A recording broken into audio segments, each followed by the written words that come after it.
Good evening. Thank you all so much for coming and joining us tonight. This is the first time in a couple of years that we've had any guests, so we're very, very excited about this. For those of you who don't know me, my name is Kevin Hargett and I'm the director of the Jesuit Centre for Faith and Justice. And along with my colleagues Martina Madden, Keith Adams and Ciara Murphy, we'd like to welcome you all here into this beautiful Ignatian chapel that's been made available to us by Father Richard Dwyer and the Jesuit community here at Gardiner Street. So this is the first time we've had guests since, I think, 2019. We'd not planned to become a hermitage.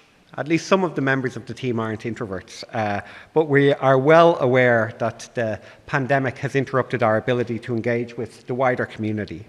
So we're confident that tonight's event is an excellent way to get back into the life of being together.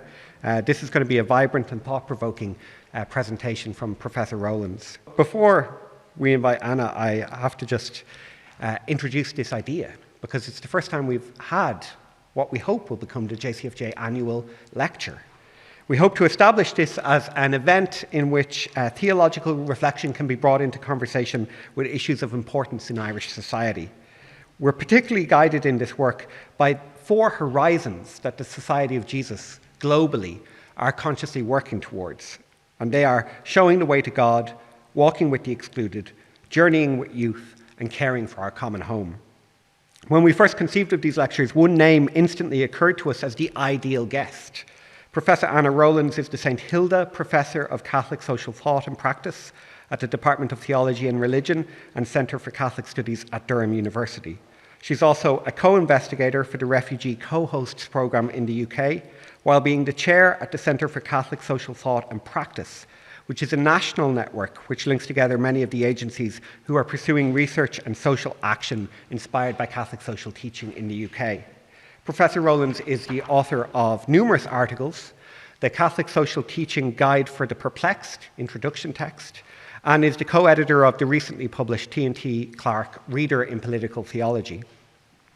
We discovered Professor Rowlands' work initially through her collaborations with the Jesuit Refugee Service in the UK. We in the JCFJ wrestle with the challenge of shaping our policy proposals in dialogue with Catholic social teaching and with the wider Christian tradition. And we have never encountered material as confident and as fluent and yet as humble as the materials that she helped produce. For our welfare and not for our harm is simultaneously unflinching in its description of the difficulties faced by asylum seekers in the UK and stubborn in its insistence on the dignity of those who are caught in this bureaucratic machine. We were even more impressed then by Being Human in the Asylum System, which is a more recent document, which somehow manages to be a clear and practical policy recommendation, addressed to a pluralistic liberal democracy in Western Europe in 2022 that is utterly explicit and utterly unself-conscious about its theological roots and form. It's no exaggeration to say that we aspire to follow the path laid by such work. Her grandparents emigrated from Ireland many years ago, and tonight we are delighted to welcome her back to Gardiner Street. Since we invited Professor Rowlands, her latest book has been published. It's many years in the making, but within months of its publication, Towards a Politics of Communion is already being considered a theological classic. This might sound like highfalutin praise, the kind of tripe that you have to, if you Google how do you introduce a public speaker, you're told you have to lay on thick praise, but this is genuine and sincere. A professor from Maynooth wrote to me in an email recently that they're tempted to reorganize all of their teaching material based upon reading this book. A journalist that I was talking to described it as the kind of book where if you stopped to take notes every time her sentences sparked a brand new thought in you, you'd end up with notes that were 3 times as long as the book. In my own reading of Catholic social teaching in the 5 years that I've been doing this job, one of the deficits that I've noticed in the kind of field is that so often the books are very good, very sincere, fine scholarly works, but they're actually very thin theologically. And what's really remarkable about this book is that it's more penetrating and brings out more the potency of Catholic social teaching than anything else that I've read recently. But it's also theologically robust in a way that I haven't encountered anywhere else. I can heartily warmly exhort you to track down this book. If you're at all interested in good theology and the questions of how the faith interacts with social justice, it offers illumination in dark times. So, the times are darker still now, and the themes of this book, the struggle for the common good, the promise of solidarity, the enduring relevance of Jesus' strange short story about a man who is walking along the road from Jericho to Jerusalem and stumbles across someone who's the victim of dreadful violence. These all take on a new relevance in the light of the Russian invasion of Ukraine. We had hoped that Professor Rowlands would arrive when we were all on a high, coming out of the pandemic and looking forward to a summer of good health and good cheer. This is tragically not the setting that we have tonight. But the truth is always good news, and I have no doubt that Professor Rowlands will bring us towards the truth tonight. So please welcome Professor Anna Rowlands.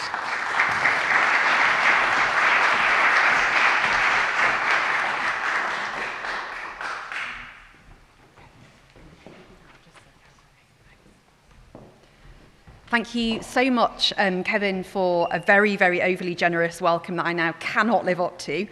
So thank you for that. But more importantly, thank you for coming out this evening. And it's great to be in a room with real people rather than just doing things on Zoom. So this is a particular delight to be in Dublin, to be with you, and to be with you in person. So thank you to the Jesuits for hosting.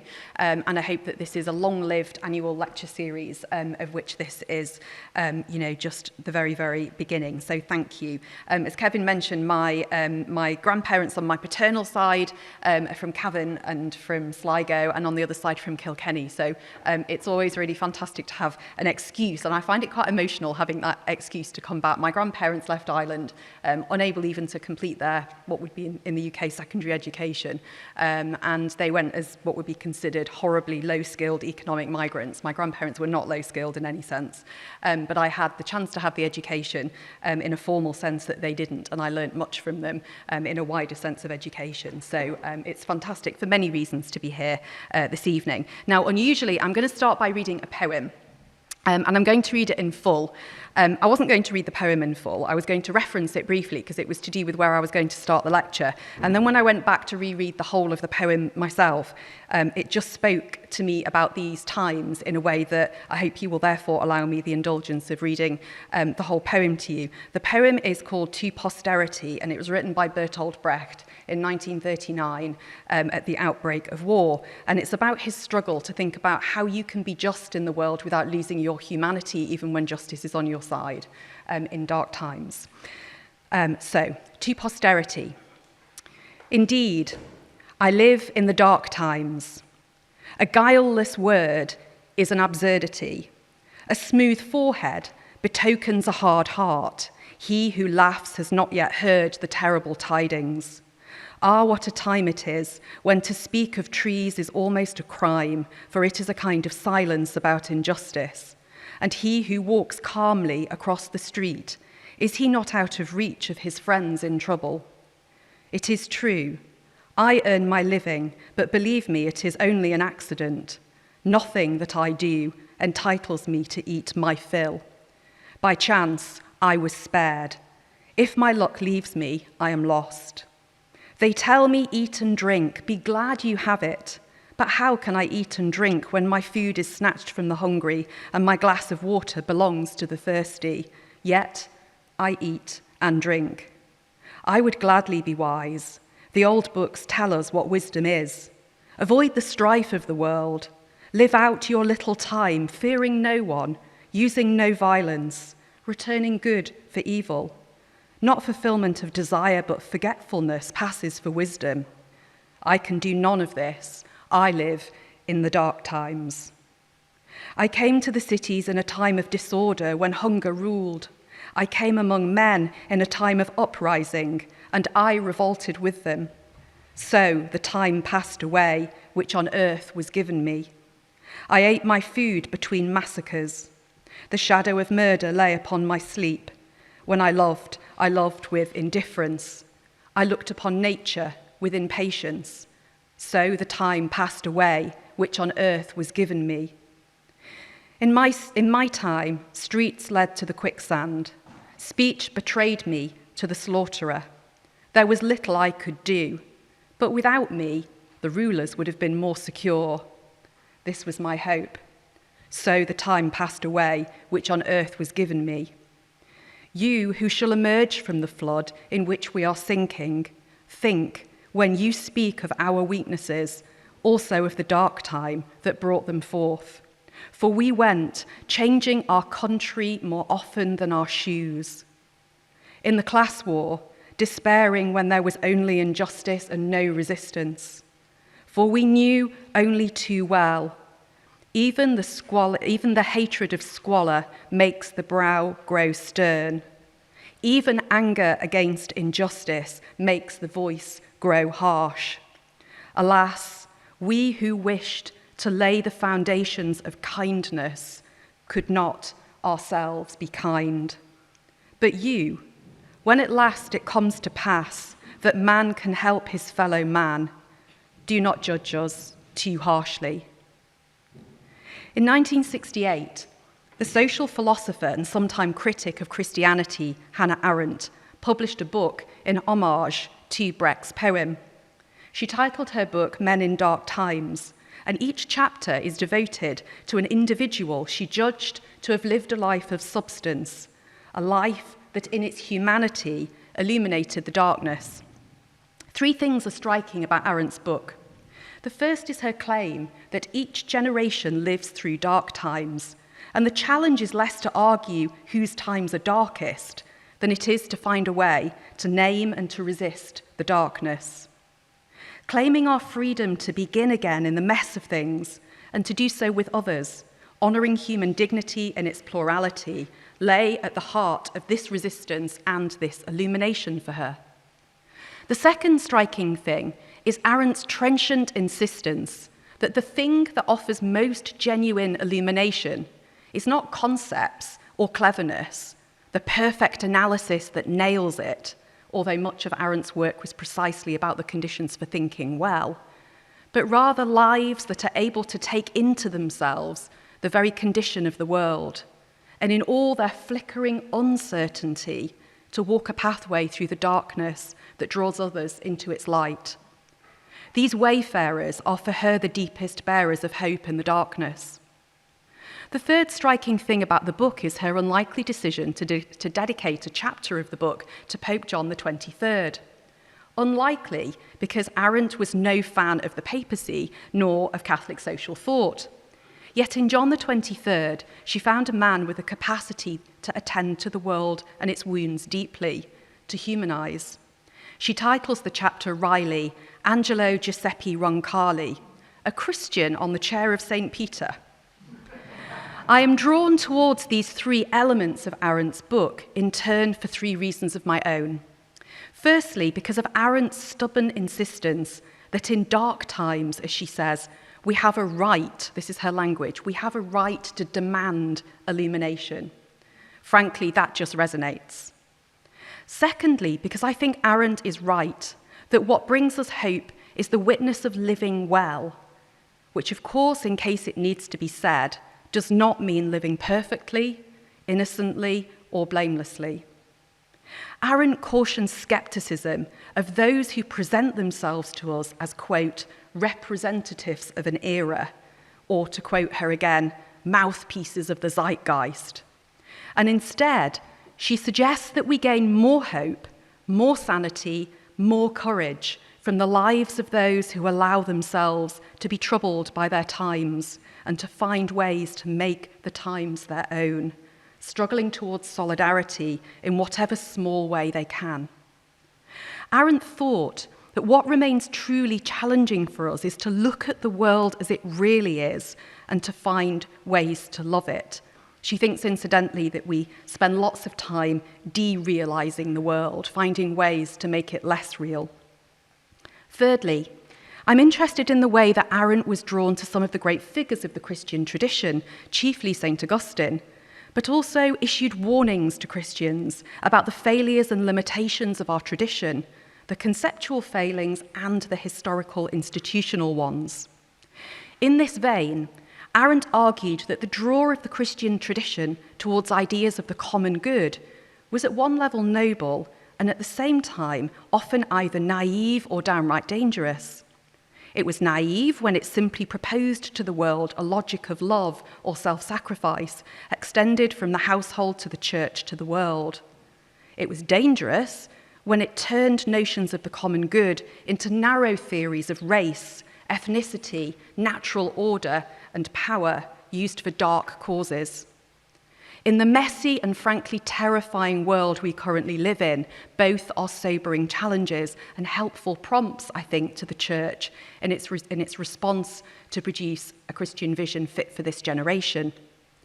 Finally, for now, on Arendt, we should note how Arendt makes her own constructive response to the darkness of the times. Arendt calls for us to learn again how to become what she calls a properly public or civic people. A thing becomes public, Arendt argues, not because it is an entity or a group with status or institutional power or wealth, but because it becomes what she calls an action in the world that is capable of forging between different people a common world. It becomes public, moving from the realm of the domestic or the individual, because it opens up a pathway or a space for dignity, justice, and freedom between people. In this way, for her, Pope John XXIII was a public figure, not by dint of his high office, but because of the manner of his living in relation to others. For Arendt, a public is a relational entity rather than simply a set of fixed institutions. Of course, institutions matter, but they are of lasting civic virtue if they are contexts where persons are enabled to appear to themselves and others in meaningful ways. They become spaces of mutual appearance, where, as Arendt puts it, we are not the same, but it becomes possible that I see what you see, hear what you hear. These relationships are not necessarily ones of mutual agreement, but of recognition, and they form the basis for the possibility of common judgments. The common good for Arendt, therefore, becomes about our ability to create a life in which we are able to hold both things, i.e. material goods, and persons in common. Freedom for the sake of reciprocal living.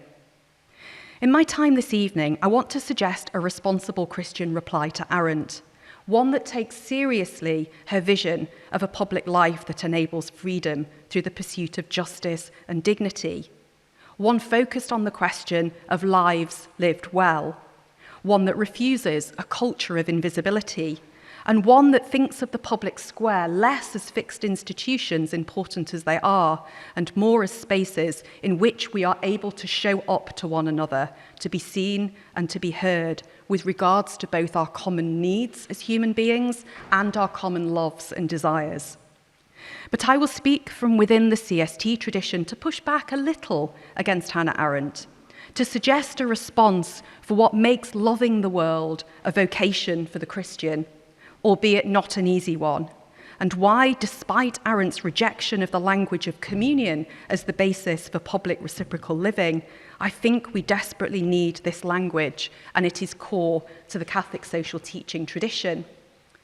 Now, I think, is a good and important moment to be revisiting the Catholic social teaching tradition for a variety of reasons.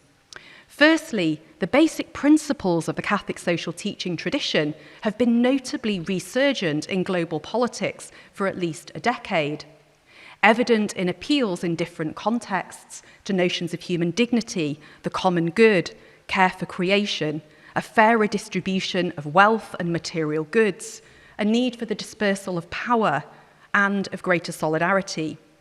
In the last decade, the idea of the common good alone has re-emerged in social movements spanning the whole spectrum of politics, from radical left to centre to right.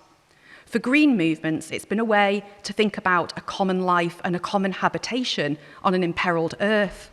For anti-racist movements dedicated to black dignity and a different kind of racial future, it is a way of speaking of a common humanity beyond racial divides. For left-wing populists, it's been a way of thinking about grassroots struggle towards a more equal future, operating as a language that sees politics as formed through a collective sense of struggle. In this latter case, The common good implies thinking about the people, constituted as demos. For right-of-centre social movements, it's been a way of thinking about conserving family, culture and religion, and has tended to be a way of thinking about the people, constituted more as ethnos or familias. In contrast to both, Pope Francis has invoked the idea of the people in his own bridging Catholic social teaching language as something closer to oikos, household, and kin, those related to us or those adjacent to us. There is, of course, as Hannah Arendt warned, a darker appeal to this language afoot right now too. This is not just an interestingly plural space that we might study. Authoritarian populists have seen their own projects mirrored in the common good tradition, appealing to ideas of a single common good of language, territory, religion, or culture as providing a grounds for resistance to the perceived weakness or even outright nihilistic danger they see in liberalism, especially social liberalism. The Christian common good tradition is seen as a counterculture to a failed model of Western liberalism and plurality, even today as the grounds for a holy war. A range of political leaders have seen an opportunity to frankly cloak themselves in a version of Christian common good language in order to pursue a politics of legacy building and claim a spiritual mandate for their politics of cultural insularity and human exclusion. As global politics has seen a turn to the questions of culture and identity, the powerful language of the common good is right at the heart of that contested and increasingly desperately bloody terrain. There is good reason to think that Putin's action in Ukraine fits some of this framework.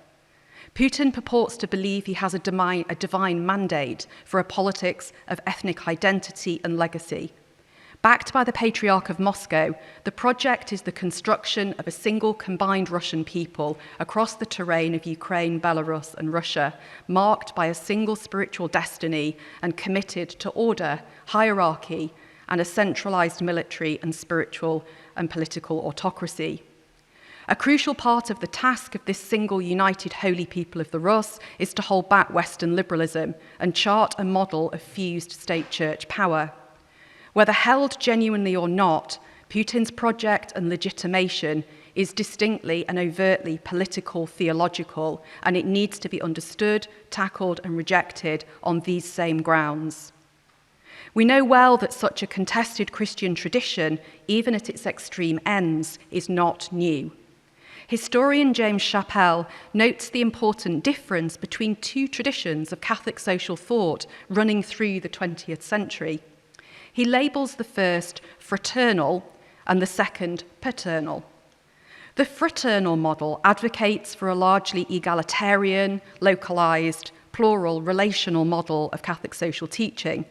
The paternal model, by contrast, stresses the importance for human growth of order, hierarchy, structure, family, and social unity. Chappell gives the striking example of two moments that show these two strands in contrast in the mid-20th century. The first is the black Catholic Senegalese poet and politician Léopold Senghor, writing in Esprit Journal in the late 1940s. Senghor argued that whilst Germany had been defeated, fascism and even Nazism had not. The fascist spirit, he wrote, lived on, and its threat would continue in the world wherever high capitalism was married to strident nationalistic and militaristic narratives of empire and nation-state. He called for a constant Catholic vigilance and social action to challenge this fascism in the name of Christ wherever it would arise in history again, and he said it would. The second contrasting example is that of German Catholic politician Heinrich von Brentano addressing a stadium of around 60,000 Christians, also in the late 1940s. He was arguing that the true threat to the Christian social spirit lay in communism. Resistance to communism came, he said, through building strong national cultures married to strong militaristic cultures. Chappell argues that these two traditions represent two constant and dominant forms of Christian and Catholic modernism, i.e. both are a product of the interaction between Catholicism and the modern world, and they remain two rival traditions. There is good reason to think that Putin's action in Ukraine fits some of this framework. He purports to believe that that is the same page that I had before that somehow magically has re-emerged. So back to the fraternal-paternal. So other than brief moments of convergence between the paternal and the fraternal models, for example, in the founding of Christian Democrat political parties in Europe after the Second World War, there is little convergence between the two. Crucially, Chappell notes, these movements are as much about what they are against, so the fraternal and paternal movements are as much defined by what they're against as what they are for. They are defined by who they consider their friends to be and who they consider their enemies. Fraternal modernism was above all else anti-fascist and anti-nationalist. Paternal modernism was anti-communist. In our own times, that gap seems once again to have widened, and perhaps now paternal Christian modernism of East and West is most clearly defined by its opposition not to communism, but to social liberalism. Fraternal modernism defined by its opposition to social hierarchies, especially those of nationalism, racism, and material consumerism. So as I move to suggest a relevance of CST to our own times, it is set within this wider context, cognizant of it, but suggesting it is not the final or the only word, that we are not left in our moment now with only the choice between secular liberalism or a renewed cultural Christianity of an authoritarian right. We can start our thinking again in difficult times in the light of a different thread of thinking which has long roots. One that for me loosely belongs within that fraternal strand, but also sometimes has things to understand and learn from the other strands too.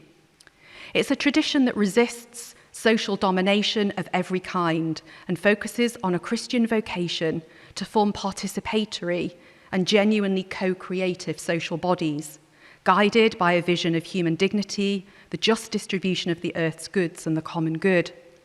In the last section of my talk this evening, I will outline three main facets of this long tradition. The first is that of the common good defined in realist terms. The second is the idea that the common good is rooted in the practices of mercy and in the Beatitudes. The third, that it offers a structural as well as personal task for reflecting on injustice and a call to communion. So firstly, what do I mean by a realist concept of the common good? What I mean is that the common good is for Christians first and foremost not a concept or an idea, nor simply a future horizon, but a present and abiding reality. First of all, it is something not us, but it is the basis of us. It is quite simply the life of God. For the Christian, God is goodness and is the common basis of all that is good and all that draws us into and towards the good. The goodness of God is a present reality sustaining every moment of our lives and every breath we take. The good is therefore relationship itself. It is a historical force, the very possibility of history itself. The common good is a life that we are created to be drawn into freely and given as gift. It is also therefore an invitation to a life of reciprocal responsibility, and it is necessarily a life of judgment. Part of what we share as common is a shared responsibility to struggle in history as a community against all that frustrates that good being a felt reality equally for all. So in the first instance, it means we're called to recognize ourselves as already placed within history and time in relation to a creator and already graced within a dynamic reality of the good. The good news is that this good is free from our manipulation. This good is untainted by our failure. It renews daily as a personal and communal call to us for response and participation. Seen in this way, we are first of all not doers of the common good, but receivers of the common good, and then co-creators and participants within an active process in history. We are witnesses to that good, and in a suffering world, we are those called to lament, to rage, and to struggle for the victory of that life. That's where the Christian common good story begins. In this sense, we are less interested in the zeitgeist, the disembodied spirit of the age, than we are interested in the embodied signs of the times, where the first sign of the time is the reality of Christ already at work and calling us to participation. Now, beginning this way has several advantages for sustaining hope in dark times. Firstly, the common good isn't grounded in our actions alone or lost entirely when we fail, even when we fail for a whole generation. And both politically and ecclesially, we have failed in critical ways in this generation. Secondly, it means that we are not alone. We're grounded in what holds open the future in the grimness of the present. We can be hopeful without needing to be optimistic. Secondly, this way of thinking suggests that we begin our common good thinking by training our attention carefully to our contexts. If we assume that no age is without the presence of the Holy Spirit, no context is abandoned by God, then there will be at work already signs and seeds of the good that, discerned together, we might choose to add to, learn from, become part of.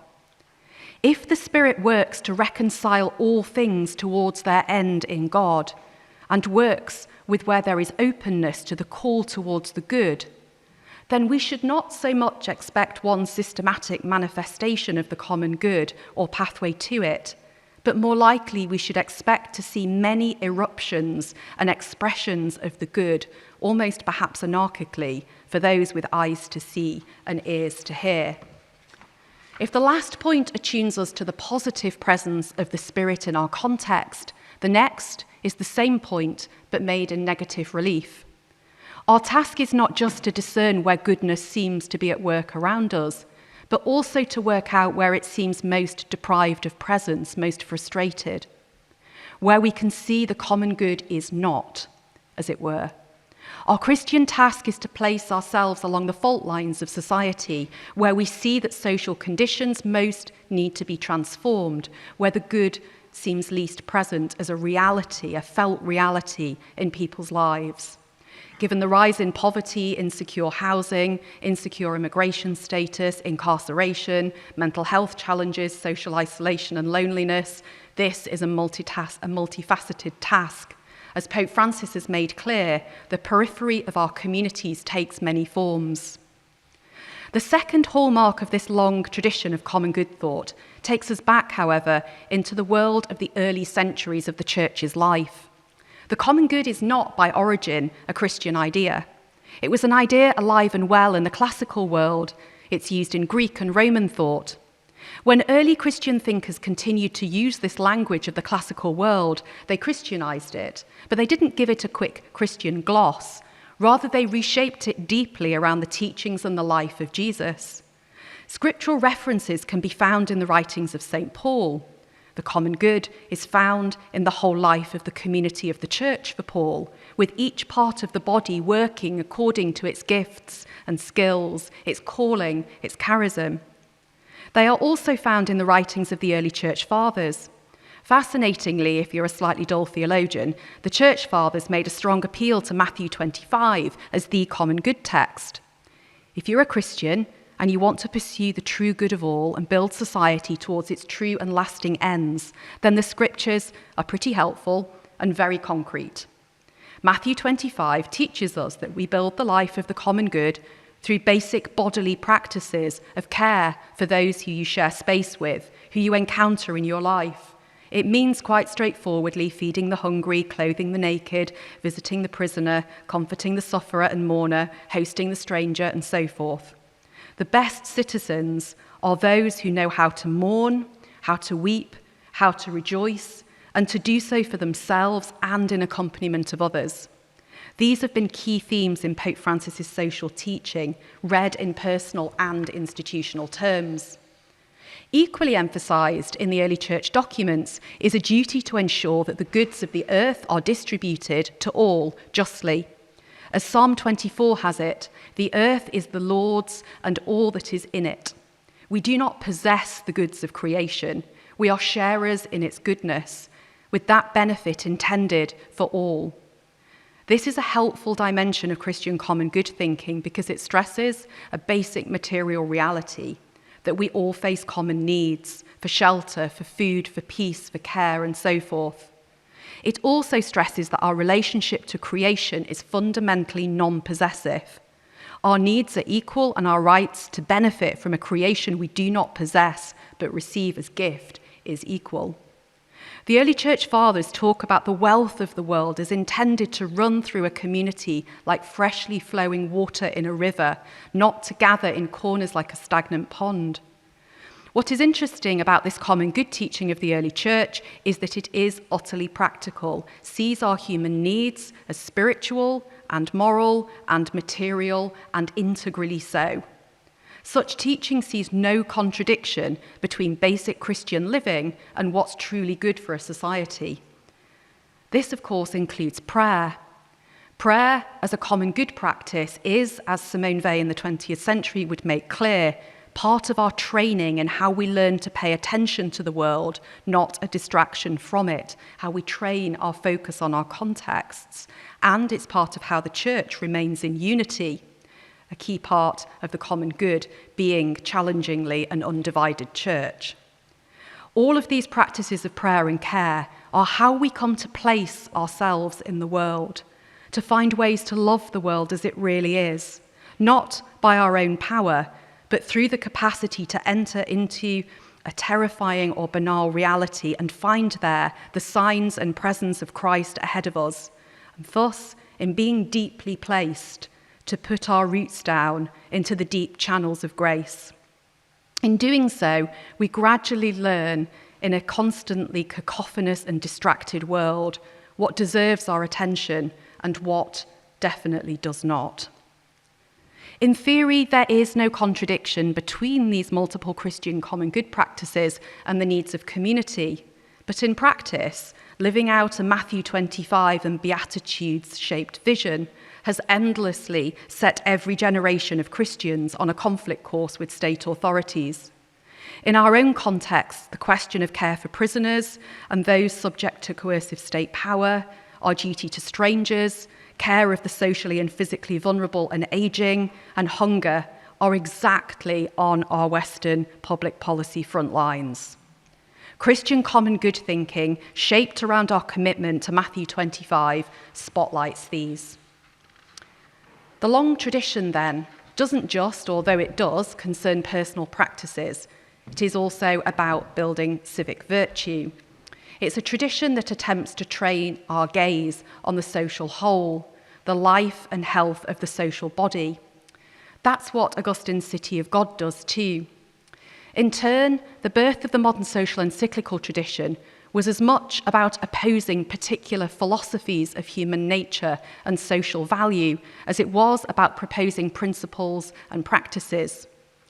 In response to Stanley Hauerwas's famous quip that the church does not have a social ethic, it is a social ethic, the Catholic social teaching tradition says, well, actually, it is and has, insofar as it lives its own life as witness, partly through training our gaze on the world.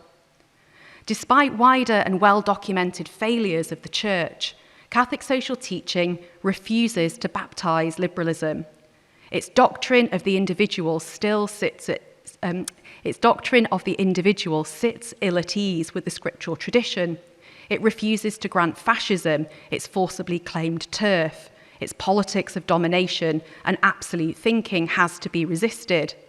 It also refuses communism in a pure form. Too much collective identity, not enough personalism, too much faith in social conflict.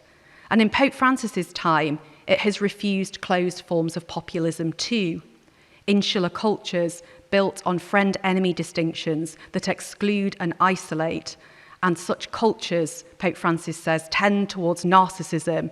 They tend to ossify and ultimately decay. Each system risks confusing political vice for political virtue.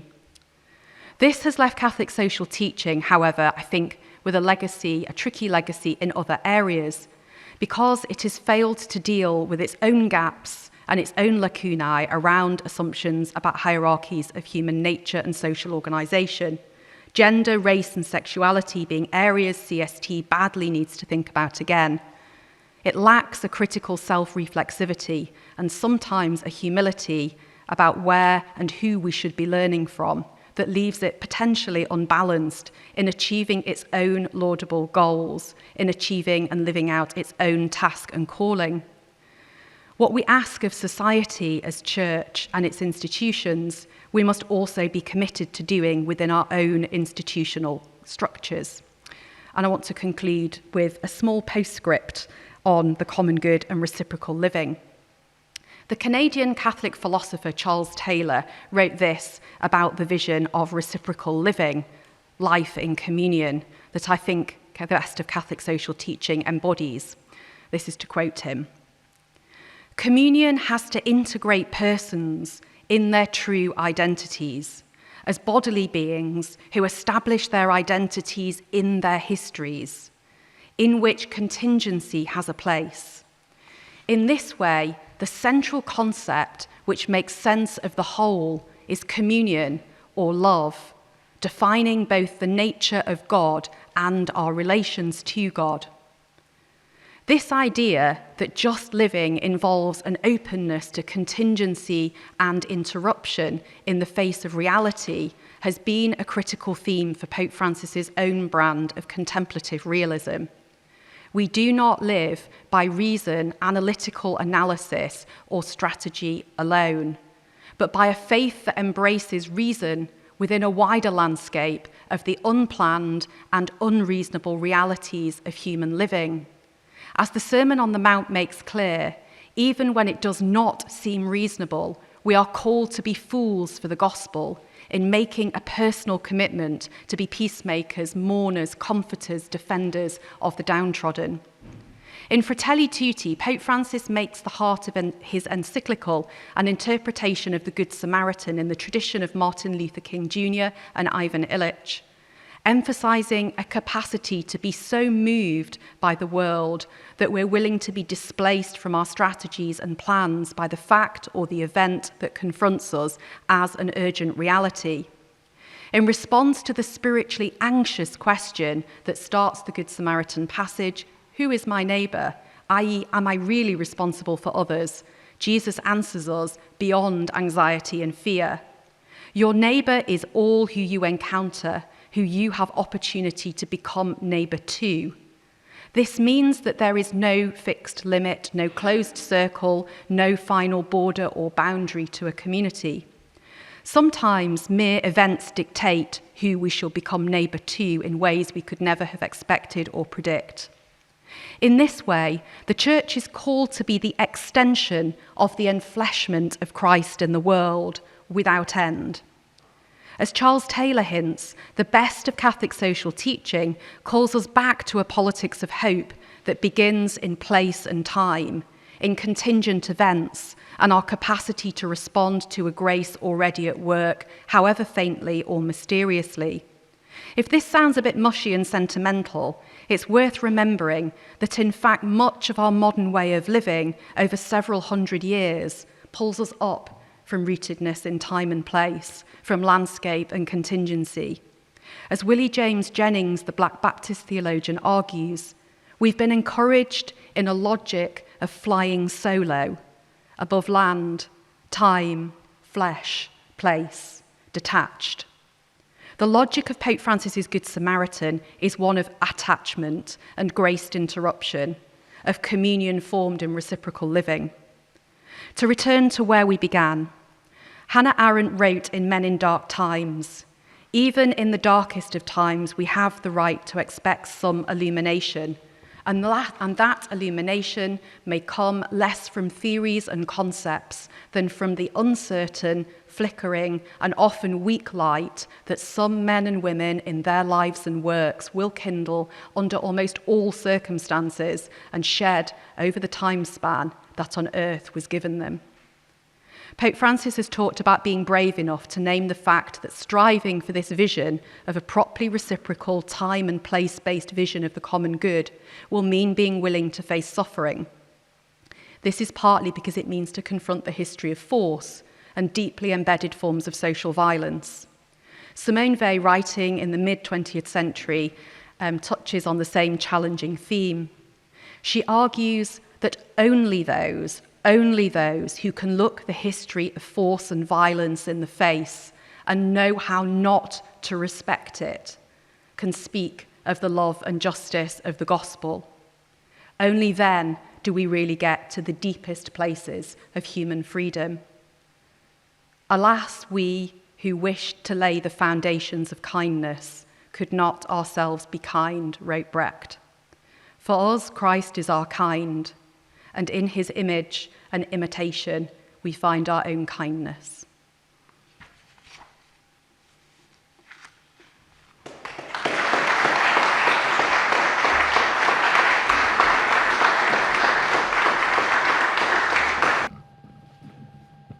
Thank you very much, Anna. My name's Aidan. I found that encouraging and grounded in reality. So you're probably aware there's a synodal preparation process going on for next year at parish level in Ireland, and I presume in England and Britain also. What implications do you think there might be for synod, particularly in a pastoral context, of what you've been saying, which I think is real value? Yeah. I mean, one of the things that oddly hasn't happened as much as it might do is connecting up thinking about Catholic social teaching and synodality, because the two are intrinsically connected. And in a sense, Catholic social teaching gives some of the method around in terms of synodality. So I think particularly in terms of thinking about subsidiarity and where power should lie and how power should be distributed, and also thinking about how solidarity becomes a real lived structural reality within the kind of warp and weft of parish life and diocesan structures. When I give talks on Catholic social teaching in more kind of secular contexts, people often say to me, Riley, this sounds great. Do you come back to us when the church has learned how to live this?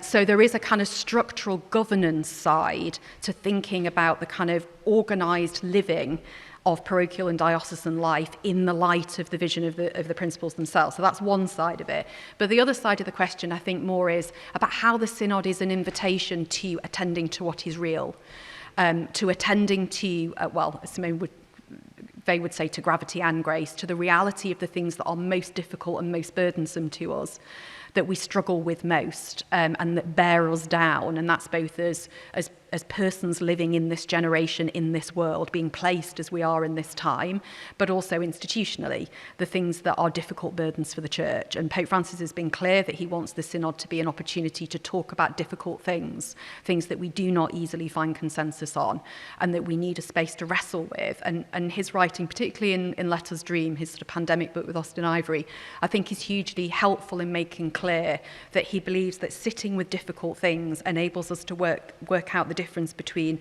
things that are just oppositions, that have no productivity to them, but they're kind of fractures, they're broken things, and things which actually are constructive and fruitful tensions that we have to learn to live with in their fruitfulness, perhaps without resolving them entirely, but we have to live with the fruitfulness, and we need to discern the difference between these two different kind of realities of difference in our context. And the world badly needs the sign that we can do that, because we live in a massively polarized moment where actually the capacity to speak and to listen is breaking down in ways that are really culturally problematic.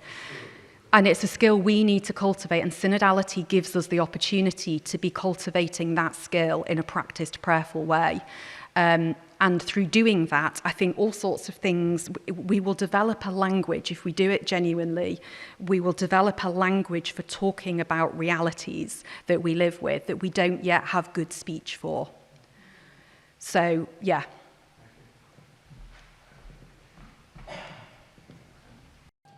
I was intrigued by some of the comments you made about the past, and you made one comment which about the Holy Spirit was active in the past and so on. In Ireland at the moment, there's a very critical look back on the history of the Catholic Church, particularly in recent times. And it's a kind of from, on the one hand, from a secular perspective, but also from a kind of a liberal Catholic perspective as well, you know, looking down with condescension on what happens in the past. So I'm just you might be able to develop in ways how we should maybe address that or so on.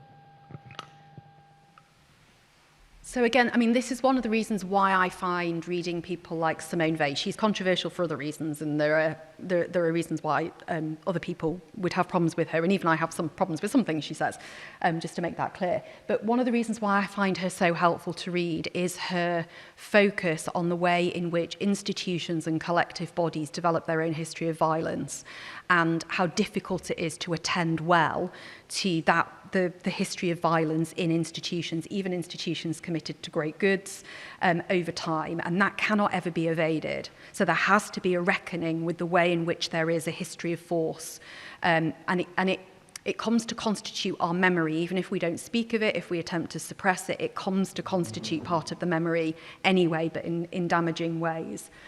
There is also a reality of God at work, which also has to be discerned not only in the present, but historically as well, I think. And for me, it's the capacity to do both of those things in relationship to each other, and that's a pretty demanding skill set. But I think we have to have a capacity to do both of those.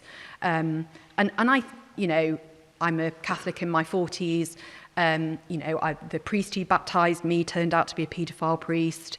You know, the history of abuse, violence, suppression, domination, you know, we have that history, and we have to be able to speak about it honestly and in a spirit of repentance. But we have to be able to speak of all of our history, as it were, but without one reconciling the other, as it were. I think to be able to try and find speech for all of this with a sense of historical memory, we're in a very delicate moment for working out how we do that, but I do think we have to be able to do all of that. Hey, thanks, Anna. So just picking up on the theme of attentiveness and Simone Weil's exhortation to attend to the world and the evil in the world, we live in a global economy, and all the stuff we consume and use comes from very far away. So have we effectively created a system where it's very hard to attend to the evils that we're participating in or caught up in? And is it reasonable to expect people to attend to evils which are so far away? I mean, this is a little bit why I'm taken with that Willie James Jennings quote at the end about in modernity, what we do is we've taught ourselves, we've become experts in learning how to fly solo, to abstract ourselves above land, place, time, relationships, etc. And I think the trade relationships you describe within the global economy are precisely examples of how we've learned to fly solo without a sense of interconnectedness, and to be abstracted from the kind of exchanges that we're really tied into. And one of the deep and difficult questions is how we break that cycle. You know, obviously some of the sort of last 10 years of Catholic social teaching material, particularly Caritas in Veritate, actually, Pope Benedict's encyclical following the financial crisis, does try to talk about some of the dynamics of how you shift elements of that global system. And there is actually, embarrassingly, there were 2 pages that got stuck together in the talk at the end, which I only noticed as I carried on and thought, oh yeah, there was a bit that was meant to go before that, which was actually a little bit more on the structural side of things and asking questions about structural injustices and distribution of goods. So for some reason, the Holy Spirit intervened and decided, assuming it was the Holy Spirit, that page should not be spoken. So, yes, I think that there are significant ways in which we can think as a global institution and a global form of communion about how we break the logic of that. But no naivety about what it means to take on breaking the logic of that. But I do think it starts also at embodied, immediate local levels in terms of learning how to attach to land, place, trade relationships, and so forth. I don't think we solve it just through structural abstraction in a different form.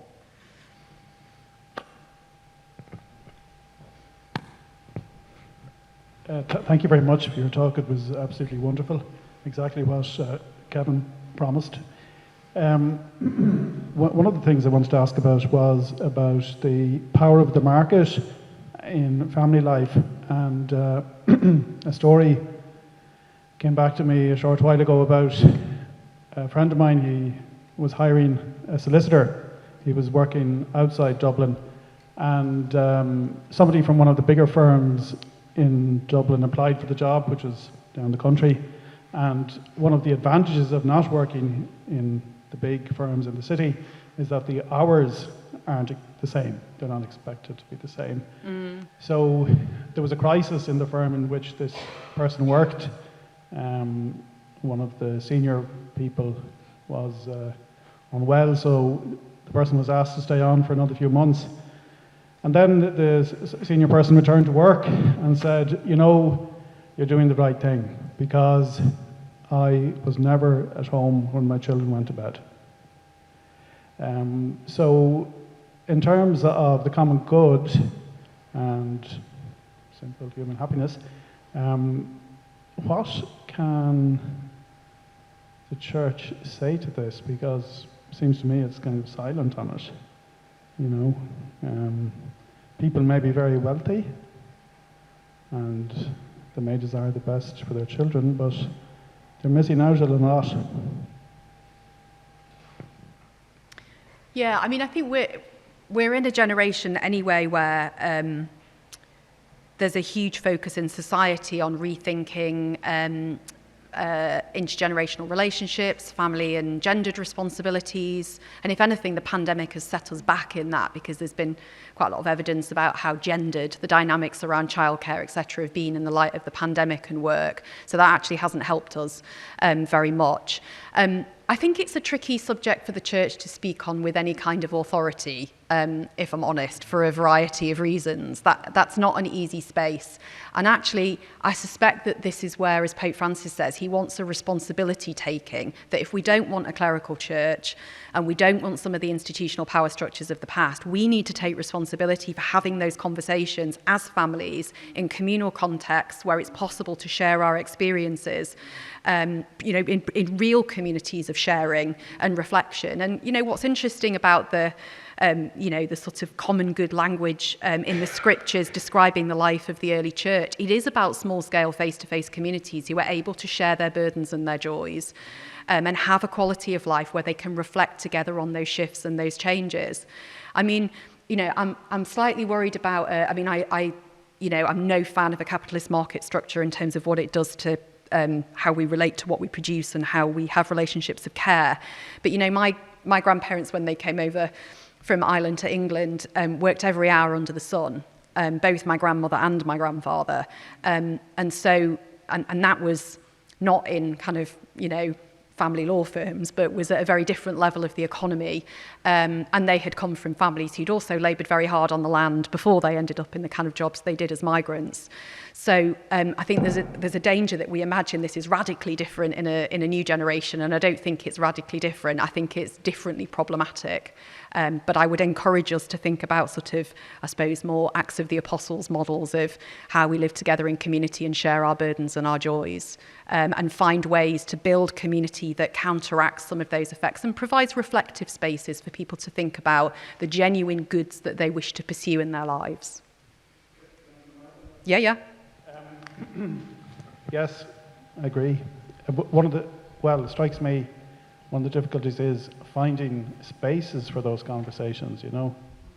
But exactly, but that's one of the reasons why I started with some of the Hannah Arendt stuff about how we form publics, how we create spaces where we are able to appear to each other across our differences, not just communities of mutual reinforcement of selected similar people, but how we create real contexts of encounter across polarized cultures where people really can learn to form publics, places of appearance where we can show up to each other in locations, neighborhoods, villages, cities, etc. And I cannot speak for the Irish context, but in the UK, we badly lack those intermediary spaces of encounter and community building. So we are not we live deeply private lives.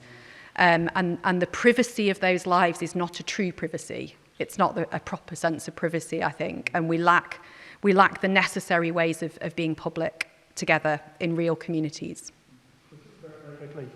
Yeah. Just, we had our first session for the Synod in our parish, it's over on the other side of the city, the south inner city, a few weeks ago. And one of the things that struck me about the exchanges, well, there was quite a difference in views, two positions which could never meet, but there was a great atmosphere of peace, and there was no great animosity, which was a very good thing.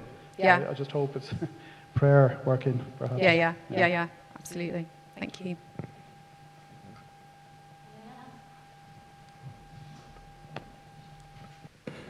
Yeah, thanks very much for a great talk.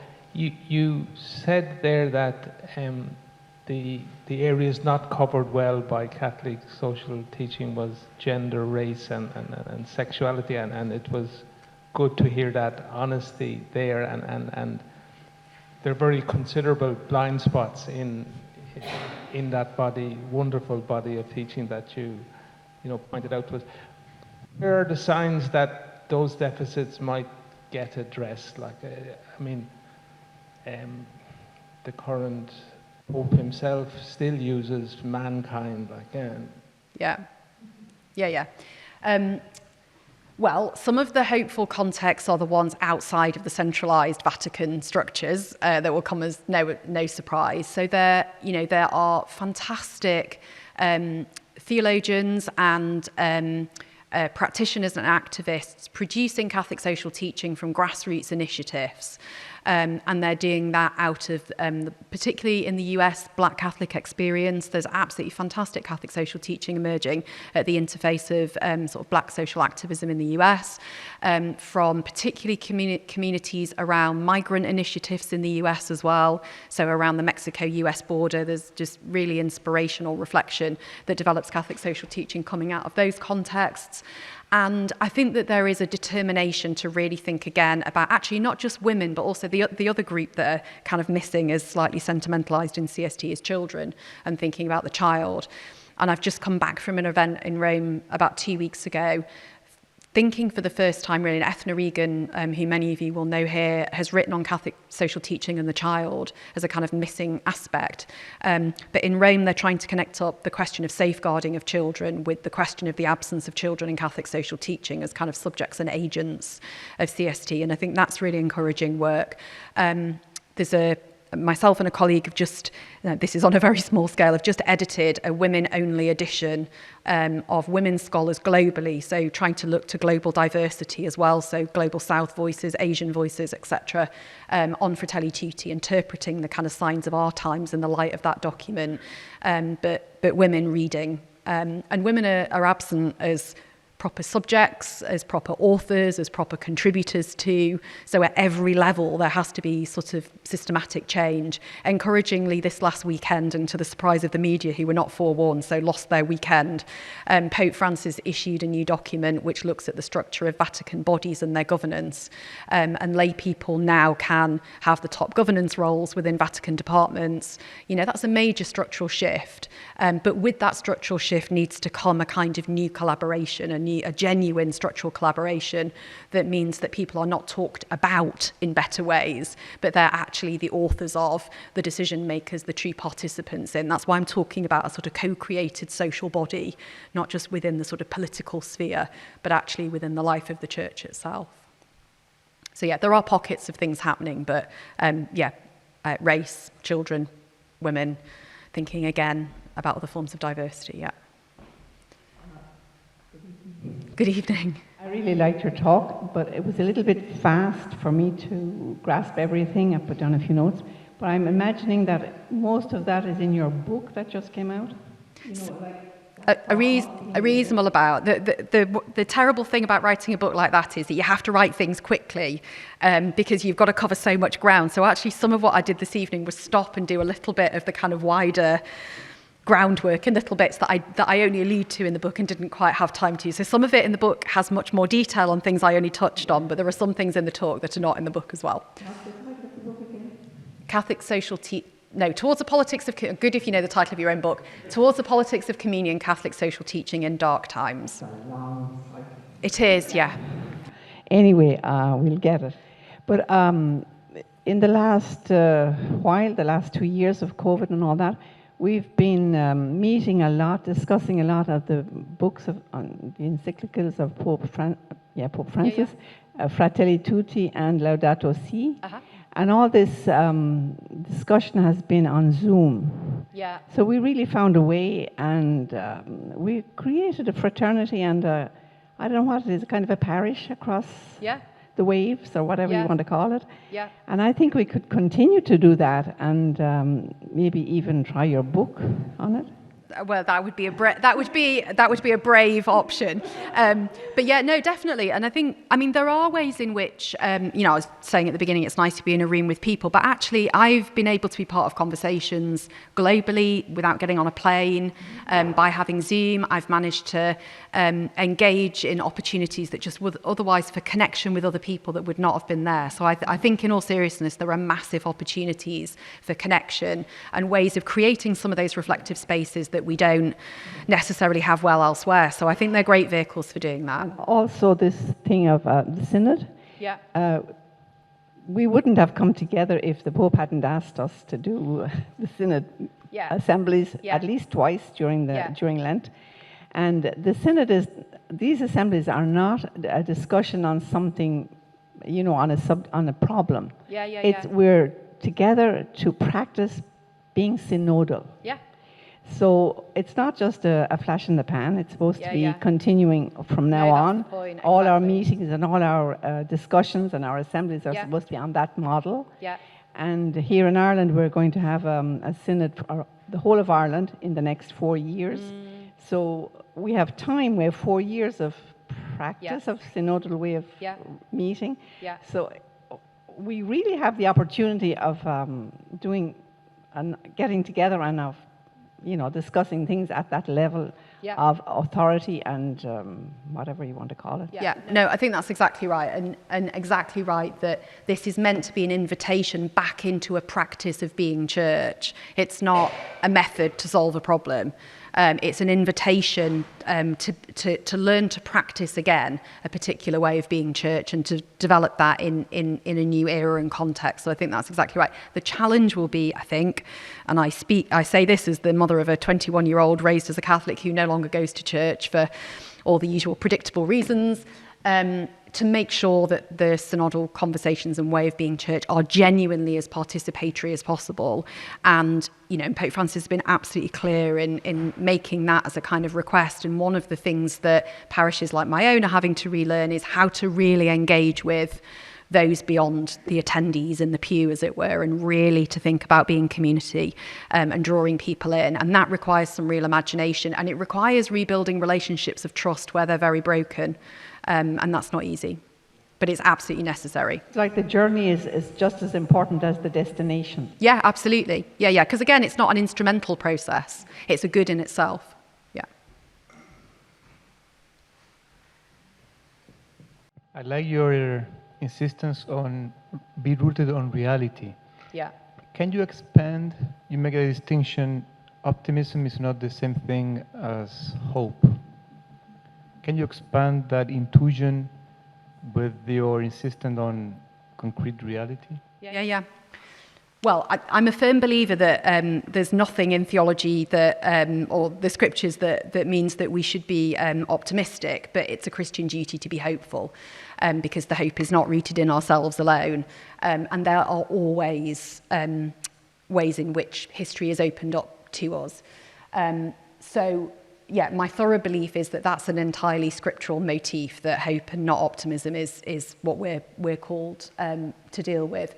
And my own sense, as I've said throughout this evening, is that it is in attending to reality itself that we find and attend to Christ. Christ is in what is most real, is present in that, even in things that we would wish to recoil from. And again, one of the reasons why I'm very drawn to Simone Weil's work is that she insists that our minds actually tend to recoil from what is most real. And that can be both actually transcendence and beauty, as well as from what is difficult, because it's about affliction and pain and suffering. We tend to have a sort of slightly banal view of grace, that grace is something lovely and warm and, we're naturally drawn to it and it's simply comforting. And actually grace can be terrifying to be drawn to for all sorts of reasons. And so my sense is that being drawn to reality is not just asking people to look at hard things. It's asking them to attend to the presence of Christ, both in the woundedness of history and also in the extraordinary and at times terrifying abundance of the love of Christ in history. And actually, both of those can be just as difficult for different reasons.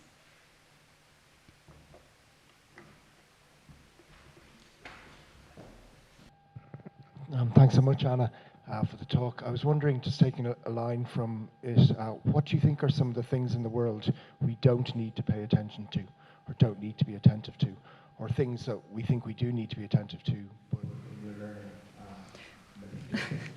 Well, most of my Twitter feed, for a start, probably.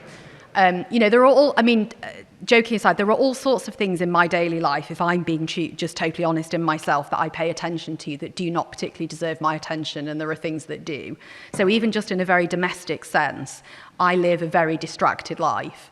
I live a life which gives attention to all sorts of things because they're fleeting or they demand my attention. We live in a world of kind of constant, rapid flow of images, of information and sound and visuals. And that can make it very difficult to actually really train attention on the kind of closer, finer detail stuff. One of the things that I think was interesting as a cultural trend kind of over the last decade was people suddenly discovering things like mindfulness and thinking that mindfulness was really helpful. And a lot of what mindfulness was doing for people was actually training their attention on very basic physical things in their own bodies and in the immediate world around them. And I think the attraction of mindfulness was partly that so much of the way we live kind of pulls us up from those things. And it's not necessarily that they're bad things in themselves, but there is a cycle and a habitual way that our lives flow that I think means that we end up giving attention constantly to things that don't necessarily have substance and don't necessarily deserve the time and attention that we give them, and yet all sorts of other things do, and we can become quite easily inured to those things. So it's a capacity to stop and think about who gets my attention, how, where does my time really go? And if I did an inventory of that, even in my own life, I think it would be quite confronting. Thank you very much, Anna, and thank you very much to you all for coming out and joining us. I think it's been a tremendous provocation to thought and also to hope. So thank you very much. And can we thank Anna? Yeah.